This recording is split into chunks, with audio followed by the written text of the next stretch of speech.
Welcome back. Thank you for staying with us. Administration of the St. Jude Hospital and the Bargaining Agency for Workers, the NWU, have been at loggerheads for months over working conditions and pay.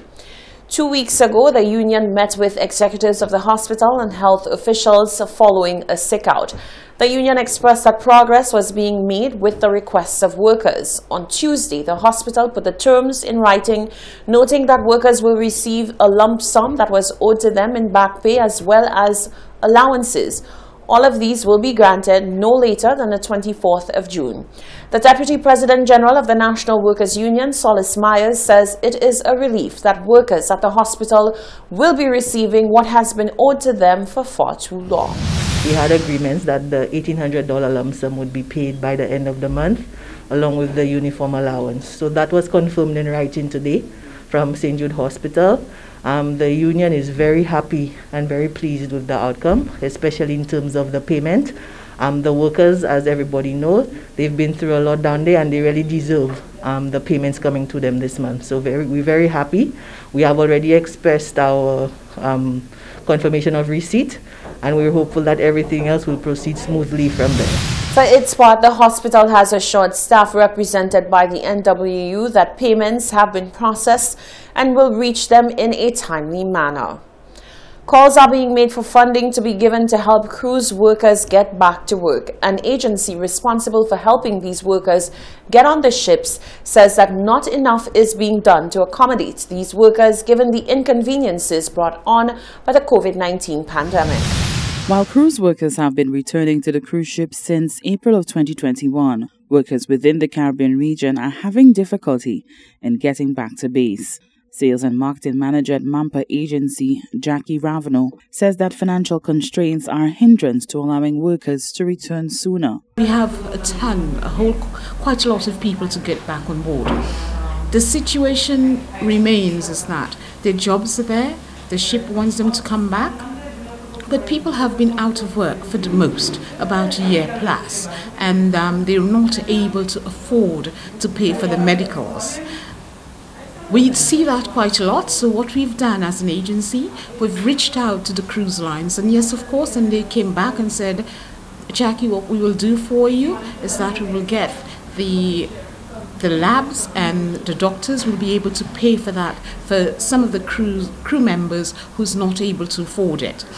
Ravenel says that being the sole agency for cruise workers within the region is a daunting task, and the financial responsibility of getting workers back on the ships should not fall squarely on the agency.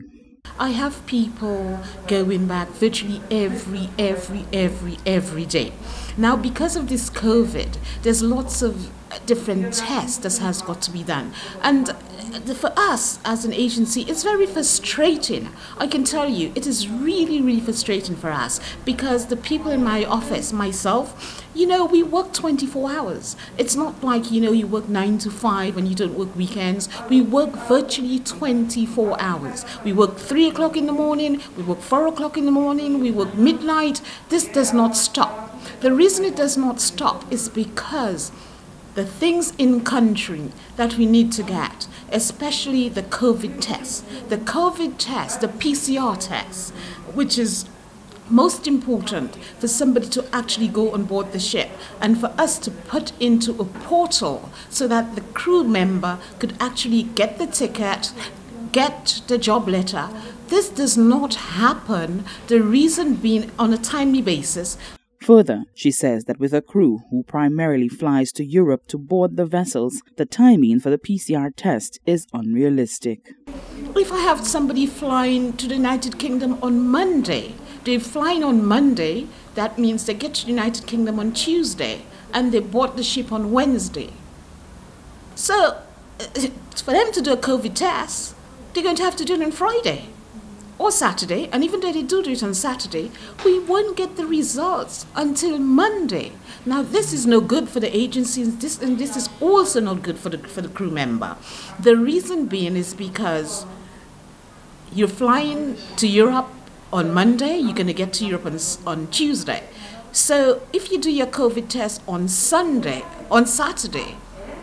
and we get it on Monday, that's already 3 days. That's already 72 hours. So when you get on board, you can fly if it's 72 hours, but when you actually get to Europe, it's not going to be of no use. What's going to happen now is that the crew member would need money to actually do another PCR test. Ravenel says that the agency will continue to play its part in assisting workers to be gainfully employed once more. For the Hot 7 News, Nisha Charles reporting. A call is being made for more attention to be placed on the mental well-being of children. Counselor at the St. Lucia Crisis Center, Faith St. Catherine, says the COVID-19 pandemic has highlighted the fact that children are not as resilient as we may think, and that unexpected change can lead to many forms of mental disorders. According to Counselor at the St. Lucia Crisis Center, Faith St. Catherine, the saying that children adapt well to change is a fallacy. She says this rings true particularly during the COVID-19 pandemic, when children were forced to adapt to changes of not being able to socialize with their peers and were knocked out of their regular routine. At the height of the pandemic, St. Catherine says that her office saw more school-aged children than it had seen previously. What we have seen is a lot more cases of depression, stress, and anxiety. There has been an increase. And particularly among younger persons, we have had a lot of teenagers, school children for example. We've never had that before, with so many teenagers who are presenting with issues of depression and anxiety. It was a bit alarming to see so many, but the truth about it is that children on the whole don't deal well with changes, right? In fact, not just children. Change is important, but change is difficult, especially when you're unprepared for it and it's thrust upon you. So really and truly what has happened is that their whole life situation was disrupted. The impetus for children returning to normal life has been enormous, as even the education system acknowledged the strain that being at home was having on children. St. Catherine explains just how traumatizing isolation may have been for these very children.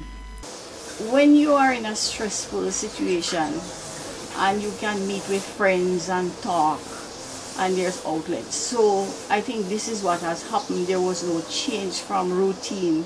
They are at home all the while. They're locked in. They were not able to go out as they would like. They were not able to meet, just to meet with their friends and talk. Yes, there was online, but not all of them had access to it.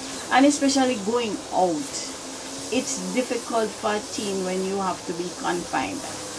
And in a lot of households, there are problems at home. There's a lot of conflict and you're in the middle of it and there is no break from it. While children have returned to school for the third term, there remains a need for parents and teachers alike to pay close attention to changes in their children, as these could spell signs of mental disorders. For the Hot 7 News, Nisha Charles reporting. You're watching the Hot 7 TV Nightly News. Stay with us. We'll be back after this quick break.